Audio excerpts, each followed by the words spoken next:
అందరికీ నమస్కారం. నేను మీ శ్యాంప్రసాద్ రెడ్డి కోర్సుపాటి. నారాయణ మీడియాకి స్వాగతం. ఇటీవల ఇంటర్మీడియేట్ పొలిటికల్ సైన్స్ పాఠ్యపుస్తకంలో ఎన్‌సీఈఆర్‌టీ కొన్ని మార్పులు చేసి కొత్త పాఠ్యపుస్తకాన్ని విడుదల చేసింది. దాంట్లో అయోధ్యకు సంబంధించినటువంటి పాఠంలో గణనీయమైనటువంటి మార్పులు చేశారు.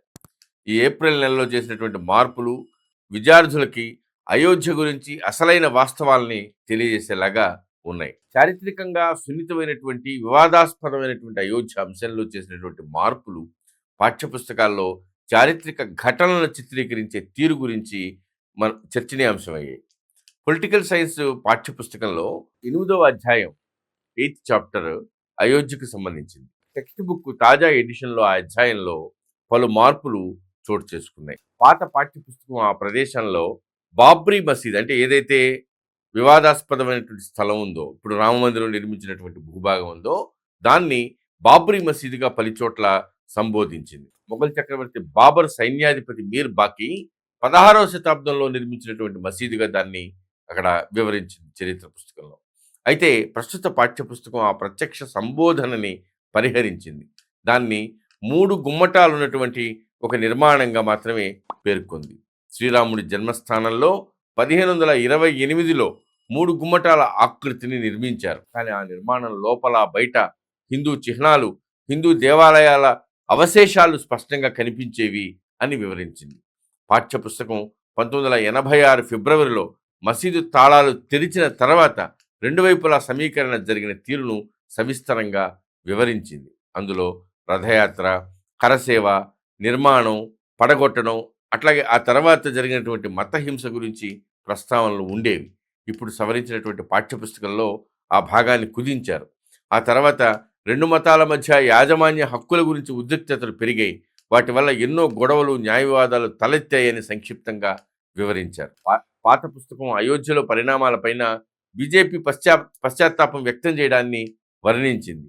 నిర్మాణం పడగొట్టిన తర్వాత లౌకికవాదం పైన తీవ్రమైనటువంటి వాదోపవాదాలను సుదీర్ఘంగా వివరించింది. కొత్త పాఠ్యపుస్తకం ఆ విషయంలో మరింత సమతూకంగా ప్రవర్తించింది. సుదీర్ఘ కాలం నుంచి ఉన్న అంశానికి న్యాయమైనటువంటి పరిష్కారం కావాలని 2 మతాలు కోరుకున్నాయి. 1992లో నిర్మాణ విధ్వంసం అయిన తర్వాత అది భారత ప్రజాస్వామ్య సూత్రాలకు బలమైనటువంటి సవాలుగా నిలిచిందంటూ కొందరు విమర్శకులు వాదించారు అని వివరించింది. సవరించినటువంటి పాఠ్యపుస్తకం పాత పుస్తకంలోని కొన్ని అంశాలని తొలగించింది. వాటిలో 1992 డిసెంబర్ 7 నాటి వార్తాపత్రికల క్లిప్పింగ్లు కొన్ని ఉన్నాయి. బాబ్రీ మసీదు విధ్వంసమైంది, కేంద్రం కళ్యాణ్ సింగ్ ప్రభుత్వాన్ని రద్దు చేసింది అని హెడ్లైన్స్ని తొలగించింది. దానికి బదులుగా 2019 నవంబర్ 9న సుప్రీంకోర్టు తీర్పు గురించి, చట్ట ప్రక్రియ గురించి వివరించింది. ఇప్పుడు మసీదు నిర్మాణం ప్రారంభించడానికి ముందు, తర్వాత కూడా హిందువుల నమ్మకం, విశ్వాసం ఏంటంటే రాముడు జన్మించిన ప్రదేశంలోనే ఈ మసీదు నిర్మాణం జరిగింది అనేది అన్న సుప్రీంకోర్టు తీర్పులోని వాక్యాన్ని ఆ పాఠంలో చేర్చింది. పాత పాఠ్యపుస్తకం అప్పటి సుప్రీంకోర్టు ప్రధాన న్యాయమూర్తి వెంకటాచలయ్య, న్యాయమూర్తి జిఎన్ రే, అప్పటి ఉత్తరప్రదేశ్ ముఖ్యమంత్రి కళ్యాణ్ సింగ్ని దోషిగా తేల్చడాన్ని ప్రస్తావించింది. కొత్త పాఠ్యపుస్తకం 2019 సుప్రీంకోర్టు తీర్పును ఉటంకించింది. ఈ మార్పు ఆధునిక న్యాయ దృక్కోణాన్ని ప్రతిఫలిస్తోంది. పాత తీర్పుల దగ్గర ఆగిపోకుండా కొత్త తుది తీర్పును ఇది చేర్చింది. అయోధ్య అధ్యాయంలో చేసినటువంటి మార్పులు ఎన్‌సీఈఆర్‌టీ పాఠ్యపుస్తకాల్లో స్థూలంగా చేసినటువంటి సవరణల్లో భాగం. అవి రాజకీయ విద్యా ప్రాధాన్యాల్లో మార్పును ప్రతిఫలిస్తున్నాయి. పొలిటికల్ సైన్స్ కొత్త టెక్స్ట్ బుక్లో అయోధ్య అధ్యాయాన్ని 4 పేజీల నుంచి 2 పేజీలకి కుదించారు. మతహింస, రాజకీయ పరిణామాలు, కొన్ని జన సమీకరణ ఘటనల గురించి విస్తారమైనటువంటి వివరణల్ని గతంలో ఉండేవి అవన్నీ కూడా తొలగించారు.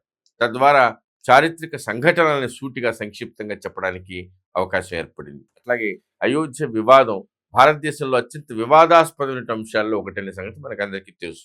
1992లో బాబ్రీ నిర్మాణం, విధ్వంసం, తదనంతర మతహింస తీవ్రమైనటువంటి వివాదాలకు కారణమయ్యాయి. ఆ సంఘటనలకి పాత పాఠ్యపుస్తకాలు పెద్దపీట వేశాయి.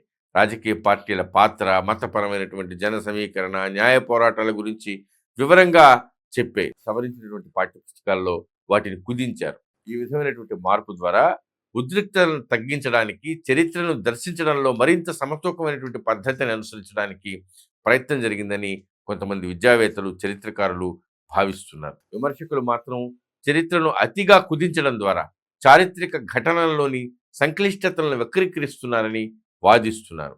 యువ మస్తిష్కాలను తీర్చిదిద్దడంలో పాఠ్యాంశాలు కీలక పాత్ర పోషిస్తాయి. చారిత్రక ఘటనల్ని పాఠాల్లో వివరించేటువంటి తీరుతెన్నులు విద్యార్థులు తమ దేశపు గతం గురించి, సామాజిక రాజకీయ ముఖచిత్రం గురించి అర్థం చేసుకునేటువంటి విధానాన్ని ప్రభావితం చేస్తాయి. ఎన్సీఆర్టీ పాఠ్యపుస్తకాల్లో తాజా సవరణలు పాఠ్యాంశాలను జాగ్రత్తగా తీర్చిదిద్దడం ద్వారా వాటిని ఖచ్చితంగా ఉంచుతూనే సమాజంలో వైవిధ్యభరితమైనటువంటి దృక్కోణాల పట్ల సున్నితంగా వ్యవహరించడం సాధ్యమైంది. అంతేకాదు ఈ సవరణల ద్వారా ప్రభుత్వం విద్యాధికారులు పాఠ్యపుస్తకాలను ఎప్పటికప్పుడు అప్డేట్ చేయడం, తద్వారా పాఠ్యాంశాలు వర్తమాన విషయాలని, సామాజిక మార్పుల్ని ప్రతిఫలిస్తూ ప్రాసంగికంగా ఉండాల్సినటువంటి ఆవశ్యకతని తెలియజెప్పారు. పాఠ్యపుస్తకాలని సంవత్సరానికి ఒకసారి సమీక్షించేటువంటి విధానాన్ని అమలు చేయాలని విద్యాశాఖ ఎన్సీఆర్టీకి సూచించింది.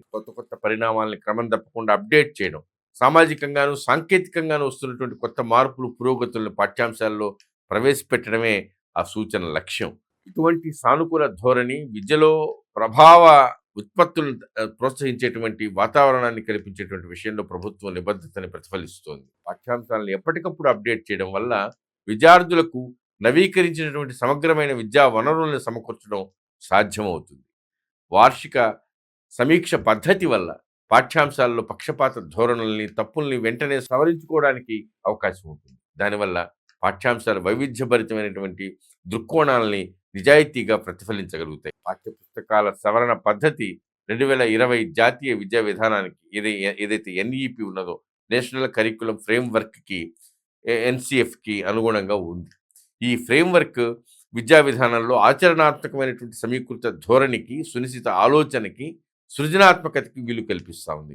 భారతదేశపు వైవిధ్యభరితమైనటువంటి సాంస్కృతిక వారసత్వాన్ని అర్థం చేసుకోవడానికి ప్రాధాన్యం ఇస్తూ ఉంది. అట్లాగే ఎన్సీఆర్టీ పాఠ్యపుస్తకాలను కొత్త కరిక్యులం ఫ్రేమ్వర్క్తో జోడించేలాగా అప్డేట్ చేయడం, తాజా పరిణామాలను ఎప్పటికప్పుడు జోడించడానికి కనీసం 2 ఏళ్లు పడుతుంది. ఆ దిశగా ప్రయత్నాలు జరుగుతున్నాయి.